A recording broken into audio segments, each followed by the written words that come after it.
Hi there, I'm Lily, welcome back to my YouTube channel. In this video I'm going to be showing you how to work a very basic increase, which is just a knit front back increase.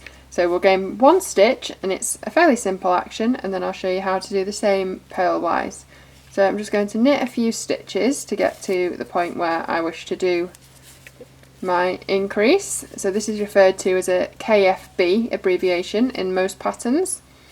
And then I'm just going to knit just regularly for the first step of the stitch, wrap my yarn through and pull the needle round. However, now instead of where I would normally slide the stitch off, I'm not going to slide it off. Instead, I'm going to bring this right needle tip around and knit now into the back of the stitch.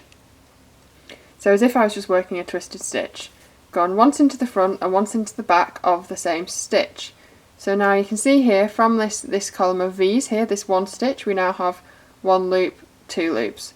So it's kind of, you have a regular looking V to the right, and then to the left is this little knobbly bit that it doesn't show up once you've got a bit further past there.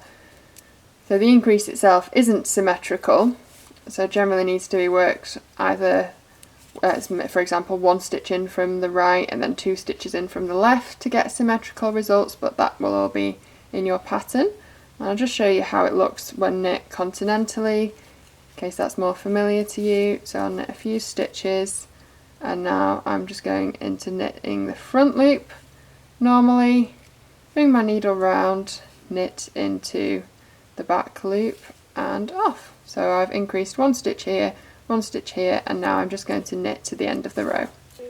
I've now turned the work around so the purl side is facing, and I'll show you how to work a purl front back, which is exactly the same principle.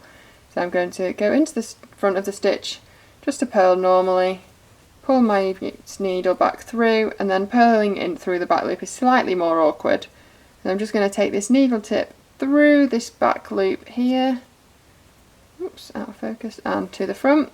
So I'm catching the back loop there, which if your knitting is very tight might be a little awkward. You might need to poke around and stretch it a little. And there we go, I have purled through the back loop, so I now have two stitches from one there. That will be a purl front and back.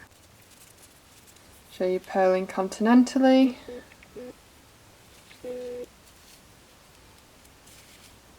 Now purl into the front.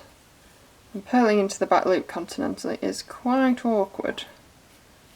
Up there, got into the back loop, bring my yarn around and through and off, and that's how to work the purl front and back. Thanks for watching.